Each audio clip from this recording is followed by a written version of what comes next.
ॐ वक्रतुण्ड महाकाय सूर्यकोटिसमप्रभ निर्विघ्नं कुरु मे देव सर्वकार्येषु सर्वदा। ॐ गं गणपते नमः। ॐ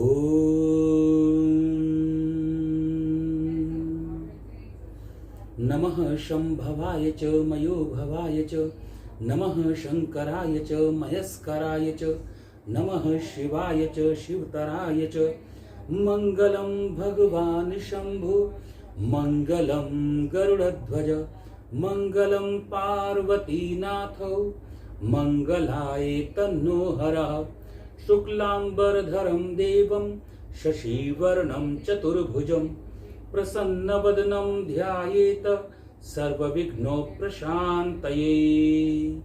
ॐ नमः पार्वतीपतये हर हर महादेव।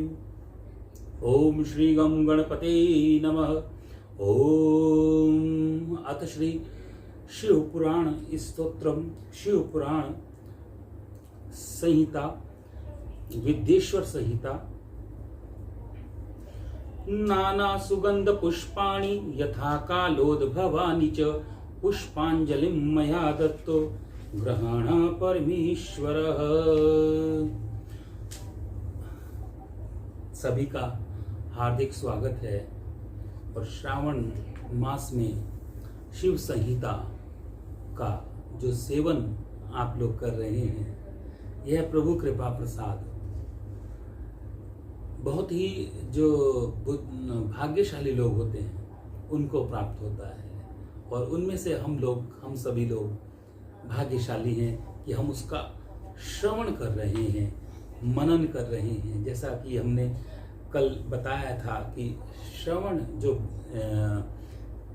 कल का हमारा जो अध्याय था उसमें श्रवण मनन और चिंतन की बात थी। तो श्रवण मनन हम सुने, कथा हम नहीं कर पा रहे हैं, तो हम केवल श्रवण मात्र से ही उसका लाभ ले सकते हैं। मनन हम उसको मनन होता है आपका मन से भाव, जो मनोभाव होता है। मन क्या होता है? मन में भाव कहाँ से आते हैं? वो आते हैं बुद्धि से। जब मानसिक विचार जो होते हैं, जो मानसिक विचार यदि सत्व गुण प्रभावी हैं, तो निश्चित रूप से जो मनोभाव है वह भी सत्व गुण प्रभावी होंगे। और चिंतन कहाँ से होता है? चिंतन भी बुद्धि से होता है। शास्त्रों में कहा गया है, मन के लिए कहा गया है, निश्चयात्मिक मन के लिए कहा गया है, संकल्प विकल्पो ही मनः। संकल्प को जो विकल्प करता है वो मन है। और शास्त्रों में बुद्धि के लिए कहा गया है, निश्चयात्मिक बुद्धि। बुद्धि वो जो निश्चय कर ले। तो बुद्धि से जब हम कोई भी कार्य करते हैं, कोई भी साधना करते हैं, तो वह निश्चय ही फलीभूत होती है। बुद्धि से हम कार्य करते हैं, वह फलीभूत होती है। और मन से हम कार्य, क्योंकि बुद्धि का पूरा संग्रह, जो बुद्धि का पूरा संकलन है, वो हमारी कर्मेंद्रियों के साथ, ज्ञानेंद्रियों के साथ जुड़ा हुआ है। और जो ज्ञानेंद्रियां हैं, उसका जो समूह है वह हमारा मन है। तो मन में वही विचार आएंगे जो बुद्धि जब प्रभावी हो जाती है। बुद्धि जब प्रभावी अपना प्रभाव जमाती है, तो वह मन पे, और मन का सीधा इम्प्लीमेंटेशन हमारे शरीर पर आता है। और शरीर हमारा साधना करता है। आज हम इस अध्याय को आगे लेके चल रहे हैं। विद्येश्वर संहिता के 6वें अध्याय को आज हम आरंभ कर रहे हैं। ओम अथ श्री विद्येश्वर संहिता 6वां अध्याय आरंभ। माहेश्वर का ब्रह्मा और विष्णु को अपने निष्कल और सकल भाव बताना। निष्कल और सकल भाव को नहीं, आज हमने अध्याय 3 और 4 किया था, क्षमा चाहूंगा। आज हम अध्याय 5 और 6 करेंगे। 5 और 6 का भाव है, भगवान शिव के लिंग एवं साकार विग्रह की पूजा के रहस्य तथा महत्व का वर्णन। कि भगवान शिव का की जो उपासना होती है बहुत ही महत्वपूर्ण, बहुत ही इस समय जो ये अध्याय चल रहा है बहुत ही महत्वपूर्ण और बहुत ही जानने योग्य है कि भगवान शिव की जो उपासना होती है वह शिवलिंग के रूप में होती है। अन्य किसी देव की उपासना शिवलिंग लिंग के रूप में नहीं होती, केवल वह मूर्ति के रूप में होती है। तो यह ऐसा क्यों, और उसका साकार विग्रह जो पूजा के रहस्य हैं उसका महत्व का वर्णन का उल्लेख है। शौनक जी सूत जी कहते हैं, शौनक जो श्रवण कीर्तन और मनन इन तीनों साधनों के अनुष्ठान में समर्थ ना हो वह भगवान शंकर के लिंग एवं मूर्ति स्थापना करके उसकी नित्य पूजा करे। यदि संसार से सागर से भव सागर से वह तरणी से अगर पार होना चाहता है तो यह बहुत सरल उपाय है कि लिंग की उपासना, शंकर के लिंग की उपासना करे। वचना अथवा छल न करते हुए अपनी शक्ति के अनुसार धन राशि ले जाए और उसे शिवलिंग अथवा शिव मूर्ति की सेवा के लिए अर्पित कर दे। साथ ही निरंतर उस लिंग एवं मूर्ति की पूजा भी करे। उसके लिए भक्ति भाव से मंडप, गोपुर, तीर्थ, मठ एवं अक्षेत्र की स्थापना करे तथा उत्सव रचाए। वस्त्र, गंध, पुष्प, धूप, दीप तथा पुआ और शाक आदि व्यंजनों से युक्त भांति भांति के भक्ष्य भोजन अन्न नैवेद्य के रूप में समर्पित करे। छत्र, ध्वजा, व्यंजन, चामर तथा अन्य अंगों सहित राजोपचार की भांति समान भगवान शिव के लिंग एवं मूर्ति को चढ़ाए। प्रदक्षिणा नमस्कार करे तथा यथाशक्ति जप करे। आह्वान से लेकर विसर्जन तक सारा कार्य प्रतिदिन भगवान शिव की उपासना में लगाए तथा शिव मूर्ति भगवान शंकर की पूजा करने वाला पुरुष श्रवणादि साधनों का अनुष्ठान न करे तो भी भगवान शिव की प्रसन्नता से सिद्धि प्राप्त कर लेता है। पहले के बहुत से महात्मा पुरुष लिंग तथा शिव मूर्ति की पूजा करने मात्र से भवबंधन से ऋण मुक्त हो चुके हैं। जो भवबंधन से जो हमारे संसार का जो ऋण है जो हमें चुकाना है, उस ऋण से मुक्ति पाना यह भी विलक्षण है। और जितने भी जो भी इस संसार में आए हैं और इस संसार में वह, जैसे मैंने पिछले अध्यायों में ही बताया था कि वह मोक्ष जो मोह है, मोह में बंध जाते हैं और मोक्ष को नहीं पा सकते। तो यहाँ पर जो है उल्लेख किया गया है कि भव बंधन से मुक्त होना है। जो आपके पूर्व जन्म के बंधन हैं, जो आपके अगले जन्म के बंधन होने वाले हैं, जो आपके वर्तमान जन्म के बंधन हैं, काम, क्रोध, मोह, माया, इनमें ही फंस के व्यक्ति रह जाता है और जिसके कारण वह भव बंधन से मुक्त नहीं हो पाता और बल्कि उसमें जकड़ा जाता है और वो ही जो हमारा अगला जन्म है उसका कारक है। ऋषियों ने पूछा, मूर्ति में ही सर्वत्र देवताओं की पूजा होती है, लिंग में नहीं, परंतु भगवान शिव की पूजा सब जगह मूर्ति में भी होती है और लिंग में भी होती है, ऐसा क्यों होता है? सूत जी कहते हैं, मुनीश्वरों, तुम्हारा यह प्रश्न तो बड़ा ही पवित्र और अत्यंत अद्भुत है। इस विषय में मैं क्या बोलूं? इस विषय में महादेव जी ही वक्ता हो सकते हैं। महादेव के अलावा और कोई हमको कुछ इस बारे में बता ही नहीं सकता। दूसरा कोई पुरुष कभी इस बारे में इसका प्रतिपादन नहीं कर सकता। इस प्रश्न के समाधान के लिए भगवान शिव ने जो कुछ कहा है वो मैं तुमसे कहता हूँ, क्योंकि मैंने भी श्री गुरु के, अपने गुरु के मुख से जो सुना वही वर्णन कर रहा हूँ। भगवान शिव ही ब्रह्म स्वरूप, ब्रह्म रूप होने के कारण निष्कल है और निराकार है। रूपवान होने के कारण वह सकल भी हैं, निष्कल भी हैं और सकल भी हैं। इसलिए वे सकल और निष्कल दोनों प्रकार से पूजित हैं। शिव के निष्कल निराकार होने के कारण ही उनकी पूजा का आधारभूत लिंग भी निराकार ही प्राप्त हुआ है, अर्थात शिवलिंग शिव के निराकार स्वरूप का प्रतीक है। इसी तरह शिव के साकार या सकल या साकार होने के कारण उनकी पूजा का आधारभूत विग्रह साकार प्राप्त होता है, अर्थात शिव का साकार विग्रह उनके साकार स्वरूप का प्रतीक है। सकल और अकल, समस्त अंग आकार सहित साकार और अंग आकार से सर्वथा रहित निराकार रूप होने से ही वे ब्रह्म शब्द से कहे जाने वाले परमात्मा हैं। यही कारण है कि सब लोग निराकार और मूर्ति साकार दोनों में ही भगवान शिव की पूजा करते हैं। शिव से भिन्न जो दूसरे देवता हैं वे साक्षात ब्रह्म नहीं हैं, इसलिए कहीं भी उनके लिए निराकार लिंग नहीं उपलब्ध होता। पूर्व में बुद्धिमान ब्रह्मपुत्र सनत कुमार मुनि ने मंदरांचल पर्वत पर नंदिकेश्वर से इस प्रकार का प्रश्न किया। सनत कुमार बोले, भगवान शिव से भिन्न जो देवता हैं उन सब की पूजा के लिए सर्वत्र प्राय वेर कहते हैं मूर्ति को, वेर मात्र ही अधिक संख्या में देखा और सुना जाता है। केवल भगवान शिव ही पूजा में लिंग और वेर दोनों का उपयोग देखने में आता है। अतः कल्याणमय नंदिकेश्वर तत्व की बात हो उसे मुझे इस प्रकार बताइए जिससे अच्छी तरह समझ में आ जाए। नंदिकेश्वर ने कहा, निष्पाप ब्रह्म कुमार, आपके इस प्रश्न का उत्तर हम जैसे लोगों के द्वारा कोई उत्तर दिया ही नहीं जा सकता, क्योंकि यह गोपनीय विषय है और लिंग साक्षात्कार ब्रह्म का प्रतीक है। तथापि आप शिव भक्त हैं, इसलिए इस विषय में भगवान शिव ने जो कुछ मुझको बतलाया उसे ही आपके समक्ष कहता हूँ। भगवान शिव ब्रह्म स्वरूप और निष्कल निराकार हैं, इसलिए उन्हीं की पूजा में निष्कल लिंग का प्रयोग होता है। संपूर्ण वेदों का भी यही मत है।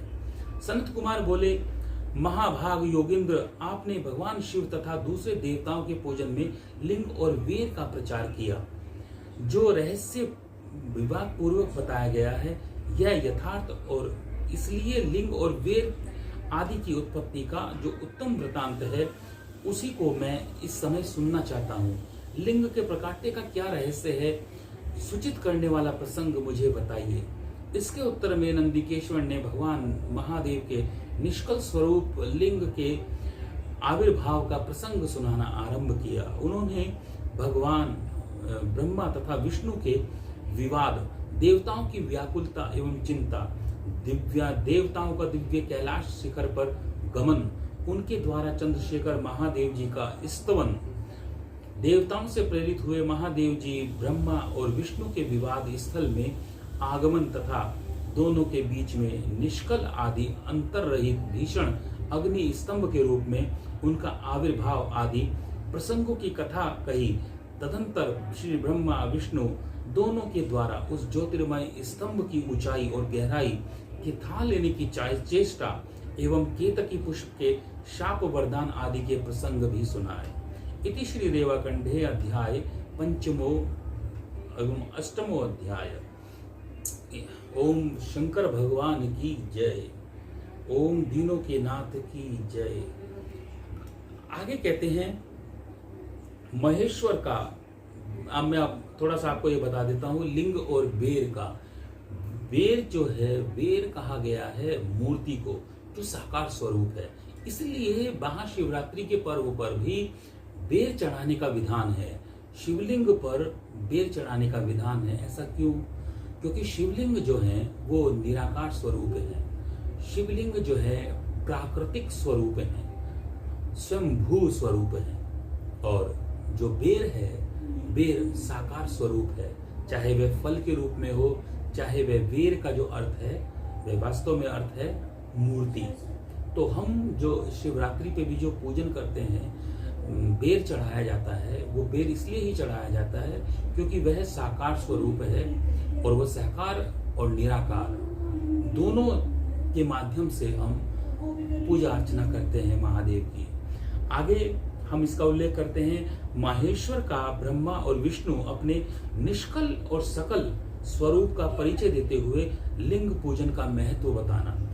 नंदिकेश्वर कहते हैं, तदंतर वे दोनों ब्रह्मा विष्णु भगवान शिव को प्रणाम करके दोनों हाथ जोड़कर उनके बाएं भाग में चुपचाप खड़े हो गए।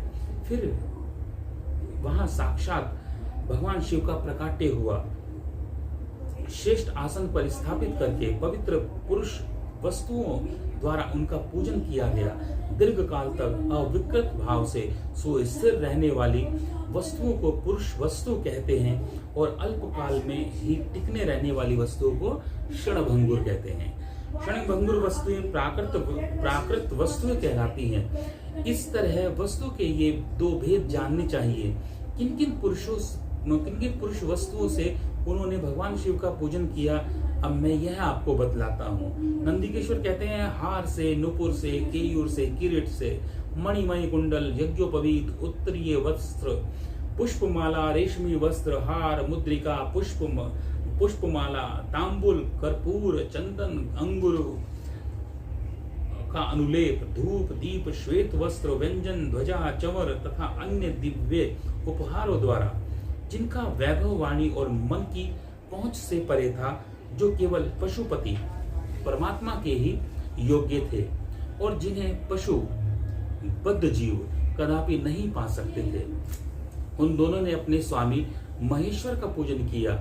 सबसे पहले जहां ब्रह्मा और विष्णु ने भगवान शंकर की पूजा की, इससे प्रसन्न हो भक्ति पूर्वक भगवान शिव ने वहां नम्र भाव से खड़े हुए उन दोनों देवताओं से मुस्कुराकर कहा।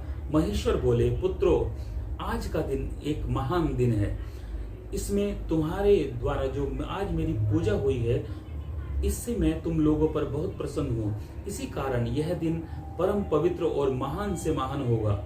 आज की यह तिथि शिवरात्रि के नाम से विख्यात होगी और जो मेरे लिए परम प्रिय होगी। इसके समय में जो मेरे लिंग, निष्कल अंग, आकृति से रहित निराकार स्वरूप के प्रति वेर, सकल साकार स्वरूप के प्रति विग्रह की पूजा करेगा। यहाँ पर वही बात आ गई जो मैं आपको पहले अभी इस अध्याय से पहले मैं बता रहा था कि जो बेर मीन्स मूर्ति, साकार स्वरूप, और लिंग मतलब निष्कल निराकार स्वरूप, दोनों तरह से मेरी पूजा करेगा। वह पुरुष जगत की सृष्टि और पालन आदि कार्य भी कर सकता है, जो शिवरात्रि को दिन रात निराहार एवं जितेंद्रिय रहकर अपनी शक्ति के अनुसार निश्चल भाव से मेरी यथोचित पूजा करेगा। उसको मिलने वाले फल का वर्णन सुनो। 1 वर्ष तक निरंतर मेरी पूजा करने पर जो फल मिलता है, वह सारा का सारा फल केवल शिवरात्रि को मेरा पूजन करने से मनुष्य को तत्काल प्राप्त हो जाता है। जैसे पूर्ण चंद्रमा का उदय समुद्र की वृद्धि का अवसर है, उसी प्रकार यह शिवरात्रि तिथि मेरे धर्म की वृद्धि का समय है। इस तिथि में मेरी स्थापना आदि का मंगलमय उत्सव होना चाहिए। जब मैं ज्योतिर्मय स्तंभ रूप से प्रकट हुआ था, वह समय मार्गशीर्ष मास में आर्द्रा नक्षत्र से युक्त पूर्णमासी या प्रतिपदा है। जो पुरुष मार्गशीर्ष मास में आर्द्रा नक्षत्र होने पर पार्वती सहित मेरा दर्शन करता है अथवा मेरी मूर्ति या लिंग की ही झांकी करता है, वह मेरे लिए कार्तिकेय से भी अधिक प्रिय है। आगे कहते हैं, उस शुभ दिन को मेरे दर्शन मात्र से फल प्राप्त होगा। यदि दर्शन के साथ मेरा पूजन भी किया जाए तो इतना अधिक फल प्राप्त होता है कि उसका वाणी द्वारा मैं वर्णन नहीं कर सकता। वहां पर मैं लिंग रूप से प्रकट होकर बहुत बड़ा हो गया था, अतः उस लिंग के कारण यह भूतल लिंग स्थान के नाम से प्रसिद्ध हुआ। जगत में इसका लोग दर्शन और पूजन करेंगे। इसके लिए यह अनादि और अनंत ज्योति स्तंभ अथवा ज्योतिर्मय लिंग अत्यंत छोटा हो जाएगा। यह लिंग सब प्रकार के भोग सुलभ करने वाला तथा भोग और मोक्ष का एकमात्र साधन है। इसका दर्शन, स्पर्श और ध्यान किया जाए तो यह प्राणियों का जन्म और मृत्यु के कष्ट से छुड़ाने वाला है। पहाड़, अग्नि के पहाड़ जैसा जो यह शिवलिंग यहाँ प्रकट हुआ है, इसके कारण इस स्थान का नाम अरुणाचल नाम से प्रसिद्ध होगा। यहाँ अनेक प्रकार के बड़े बड़े तीर्थ प्रकट होंगे। इस स्थान में निवास करने पर या मरने से जीवों जीवों को मोक्ष तक प्राप्त हो जाएगा। मेरे 2 रूप हैं, सकल स्तंभ है, वह मेरे ब्रह्म स्वरूप का बोध कराने वाला है। यह मेरा ही लिंग चिन्ह है और यह मेरे सामीप्य की प्राप्ति कराने वाला है। लिंग और लिंगी में नित्य अभेद होने के कारण मेरे इस लिंग का महान पुरुषों को भी पूजन करना चाहिए। मेरे एक लिंग की स्थापना करने का यह फल बताया गया है। महेश्वर कहते हैं कि उपासक को मेरी समानता की प्राप्ति हो जाती है यदि एक के बाद दूसरे शिवलिंग की स्थापना कर दी जाए। तब तो उपासक को फल स्वरूप मेरे साथ एकत्व सायुज्य मोक्ष रूप फल प्राप्त होता है। प्रधानतया शिवलिंग की ही स्थापना करनी चाहिए। मूर्ति की स्थापना उसकी अपेक्षा गौण कर्म है। शिवलिंग के अभाव में सब ओर से सवेर यानी मूर्ति युक्त होने पर भी वह स्थान अक्षेत्र नहीं कहलाता।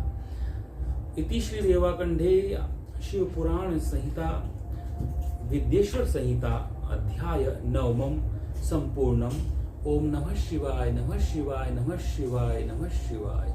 ओम महादेव शिव शंकर शंभो उमाकांत हर त्रिपुरारे मृत्युंजय वृषभ ध्वज शूलिन गंगाधर मृड मदनारे हर शिव शंकर गौरीशम वंदे गंगाधरमीशम रुद्रम पशुपति मिशानम कलये काशीपुरीनाथम।